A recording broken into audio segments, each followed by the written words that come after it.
I welcome you once again to this channel, and today we are going to do a poem written by Adrena Rich, and the title of the poem is Aunt Jennifer's Tigers. Now, whenever we talk about Adrena Rich, we recall that we had done another poem written by her in class 10 titled The Trees. And if I can recall the first few lines of the poem, I'll quote it. The trees inside are moving out into the forest. The forest that was empty all these days will be full of trees by morning. So, in that poem, Adrena Rich had symbolically talked about the woman folk equating it with trees. Actually, the trees in that poem symbolized the woman folk. So we know that Adrena Rich is a champion or a spokesperson of women's rights.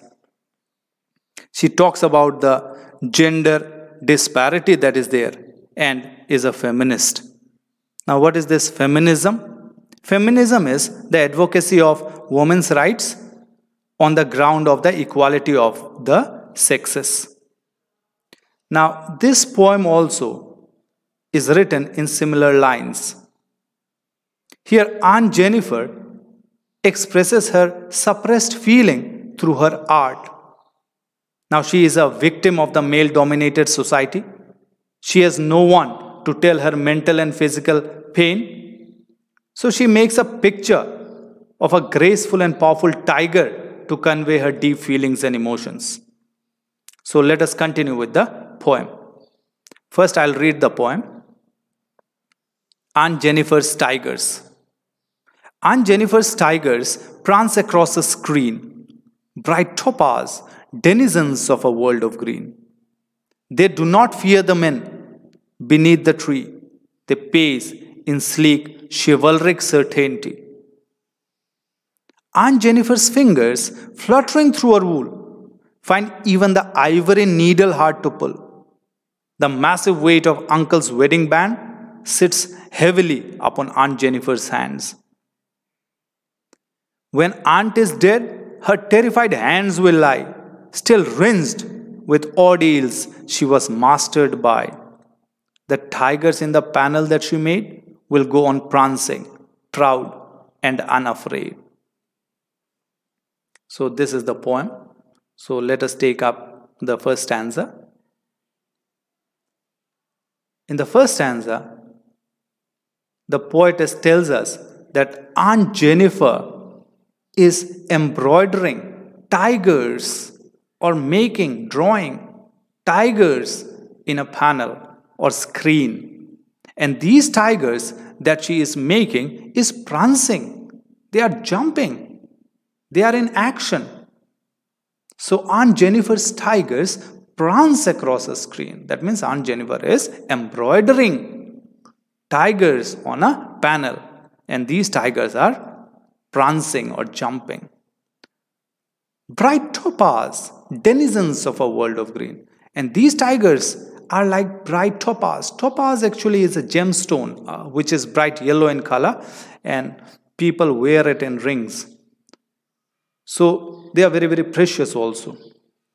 So these tigers are like bright topaz compared to topaz. It may be because of the bright yellow color that the tiger has against the green backdrop of the jungle. So these tigers are like bright topaz, and they are the denizens. Denizens means dwellers. They live in the forest, in the world of green. They do not fear the men beneath the tree.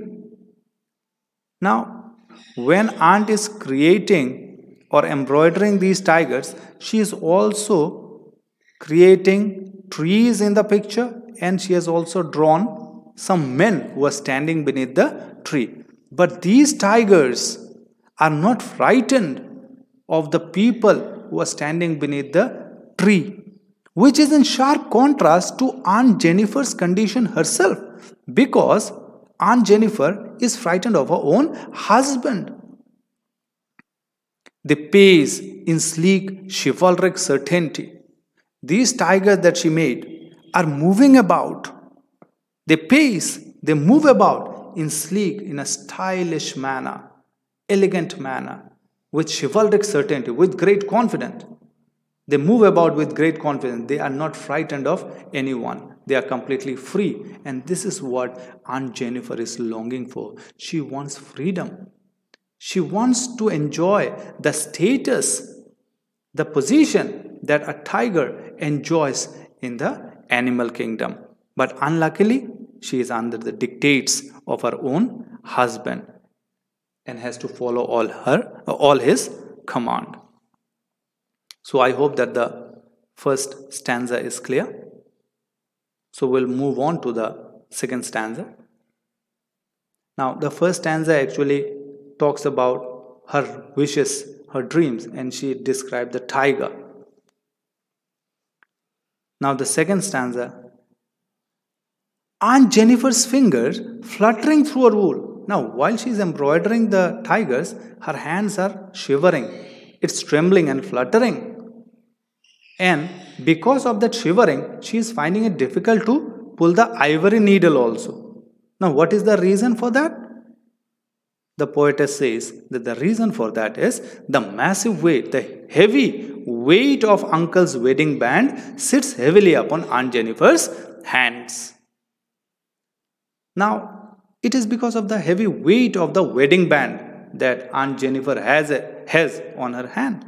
But do we think that it is literal? Is it? Can the wedding band be so heavy that she will find it difficult to pull the ivory needle? It is symbolic. In other words, uncle's wedding band symbolizes the responsibilities, the duties that she has to shoulder in her married life, in maybe taking care of her husband, in-laws, as well as her children. Maybe it also symbolizes the torture that she is subjected to by her husband, because she is under his dictates and has to follow all his orders and instructions. Moreover, she has no voice or freedom in the family, and this is what she longs for. So now, with that, we move on to the third stanza. When aunt is dead, her terrified hands will lie. Actually, death is considered to be a mighty leveler. Death releases everyone from the pain and suffering. But in case of Aunt Jennifer, even death will not be able to release her from the pain and suffering that she has experienced in her married life. This is what the poetess says. When aunt is dead, her terrified hands will lie, still rinsed with ordeal she was mastered by. Even after death, her hands will continue to tremble and shiver.